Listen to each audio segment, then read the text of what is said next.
Assalamualaikum warahmatullahi wabarakatuh. Berjumpa lagi dengan saya Martunis di MOOC Academic Writing. Nah, di video kedua ini kita akan membahas tentang manajemen waktu dan tentunya manajemen waktu dalam academic writing. Spesifiknya kita akan membahas tentang pentingnya manajemen waktu, cara mengatur waktu untuk menulis dan cara agar kita tetap fokus menulis. Nah, sengaja tentang manajemen waktu ini saya buat di awal atau di pertemuan kedua di MOOC ini karena memang meskipun kita belajar teori yang sangat banyak, kemudian punya keinginan yang bagus untuk menulis atau punya skill yang memang cukup bagus untuk menulis, tapi kalau memang manajemen waktunya tidak bagus, maka kemungkinan kecil kita bisa menulis akademik tepat waktu. Ya, oke, kita mulai tentang yang pertama terkait kenapa manajemen waktu penting. Ya, seperti saya sebutkan tadi banyak yang bisa menulis, ya, tapi tanpa manajemen waktu yang baik, proses menulis biasanya akan delay atau memakan waktu yang lama. Kemudian lebih parah lagi kepada misalnya penulis pemula, mahasiswa yang belum terbiasa menulis, maka tanpa manajemen waktu yang bagus, dia akan merasa sangat kesulitan untuk menulis dan tentunya akan memakan waktu proses penulisan skripsi, tesis, disertasi dan sebagainya menjadi lebih lama. Oleh karena itu, memang pada tahap pertama yang paling penting adalah belajar tentang manajemen waktu. Nah, langsung saja, bagaimana cara kita mengatur waktu untuk menulis? Ya, yang paling penting adalah buat time schedule atau to-do list. Nah, kebiasaan ini saya praktekkan sejak saya kuliah dulu, S1, S2 sampai S3. Karena dengan adanya to-do list, baik untuk mingguan, harian, ya, bulanan, kita tahu apa yang kita targetkan. Ya, kita buat tahu apa yang harus kita capai per harinya, per minggunya, dan sebagainya. Misal kita menulis sebuah skripsi misalnya, ya, kita target skripsi kita proposal harus siap dalam sebulan.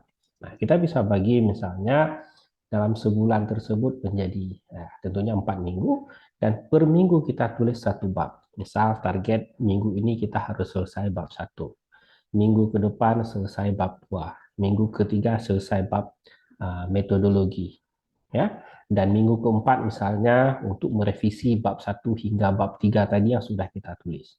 Nah, karena memang proposal itu belum berupa hasil, ya, belum berupa pengumpulan data. Jadi itu yang harus kita buat. Kita buat target, kita buat to-do list, termasuk misalnya di mana kita mencari bahan, dari mana sumbernya. Itu kita tulis dulu dalam bentuk checklist dan sebagainya. Nah, setelah to-do list ini kita miliki, tahap selanjutnya adalah mencari lokasi yang nyaman untuk menulis.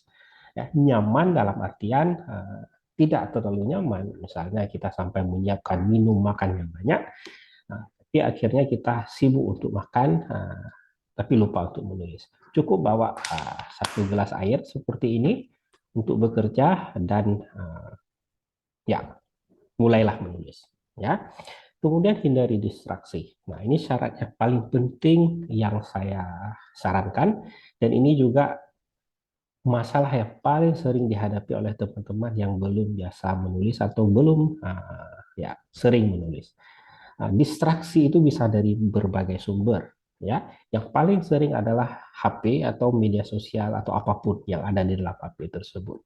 Nah, jadi syarat wajib pertama yang harus Anda lakukan ketika Anda menulis adalah matikan HP. No excuse, ya.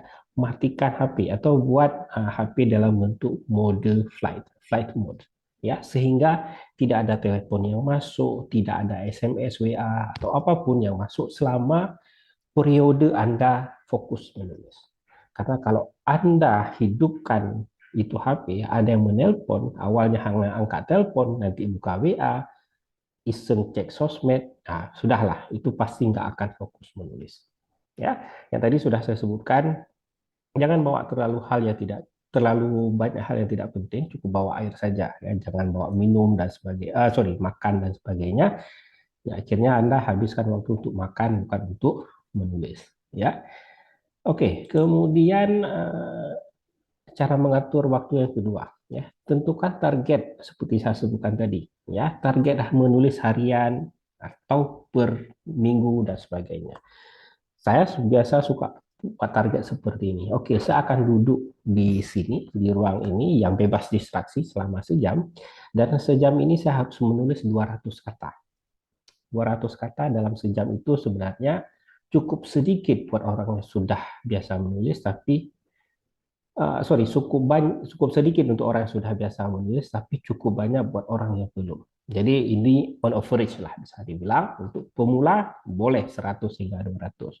Nah, Anda harus menulis sampai target itu tercapai. Baru setelah 200 kata Anda silahkan keluar ke misalnya ke toilet dan sebagainya. Atau cara lain misalnya Anda buat target harian. Dari jam 9 sampai jam 12 harus siap 5 paragraf atau 1.000 kata. Jadi kita bermain kata di sini, bukan bermain apa. Ya.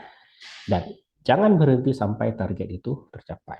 Lebih bagus lagi kalau Anda bisa menghidupkan timer dan sebagainya, sehingga ya fokus untuk menulis sesuai dengan target. Walaupun ini tidak harus selalu, tapi kadang membantu. Ya. Jadi itu cara memanage waktu. Saya ulangi, hindari distraksi, fokus kepada tujuan. Nah, selanjutnya ini sering juga dikeluhkan oleh teman-teman, bagaimana agar tetap fokus menulis. Ya. Jadi setelah manajemen waktu itu dilakukan, kemudian kita harus fokus kepada prosesnya. Dan caranya, pertama kita buat outline tulisan.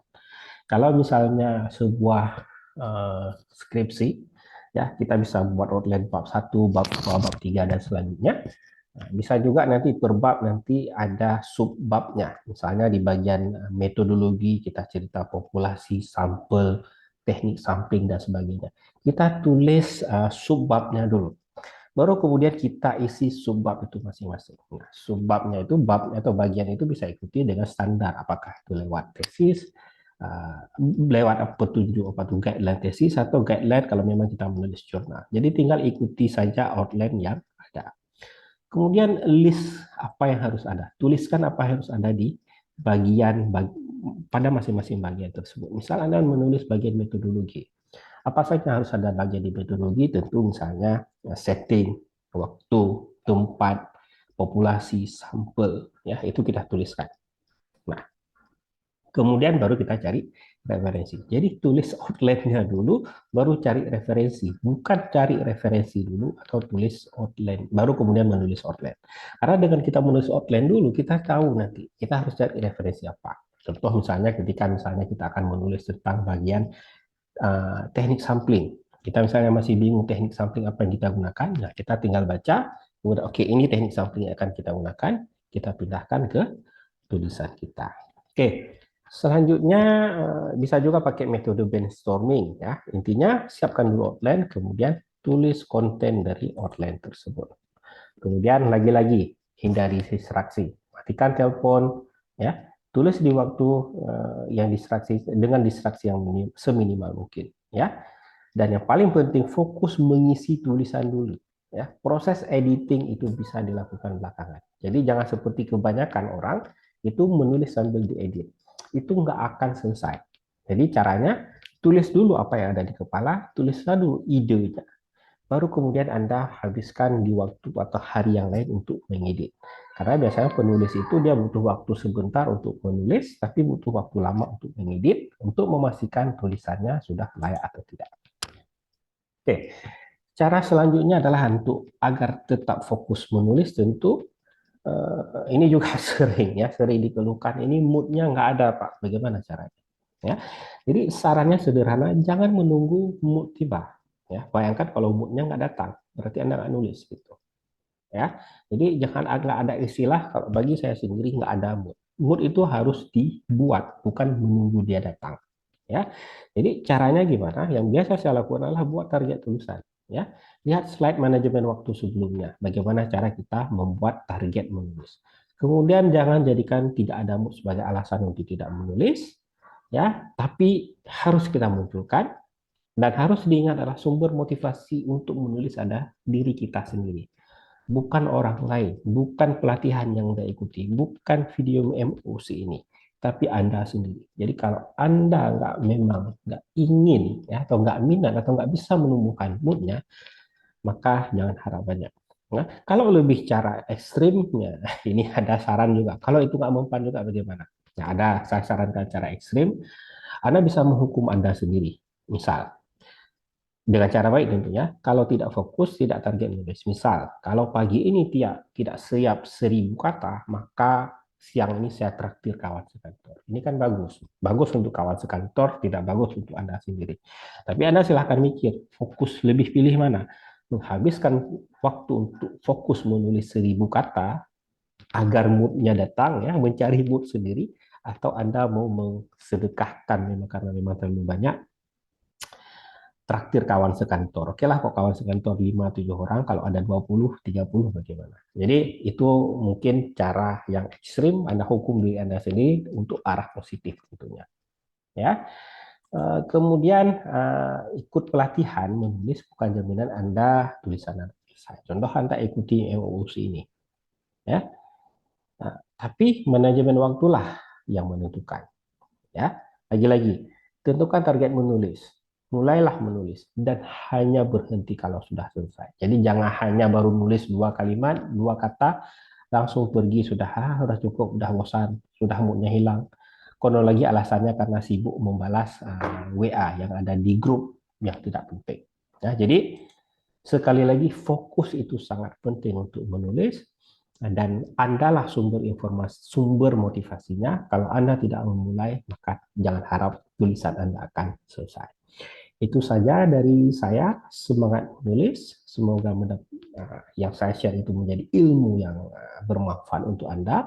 Silahkan di-share untuk orang lain, sehingga sedekahnya, jariahnya itu lari lagi ke kita semua. Sekian dari saya, lebih dan kurang saya mohon maaf. Sampai jumpa di video-video selanjutnya. Assalamualaikum warahmatullahi wabarakatuh.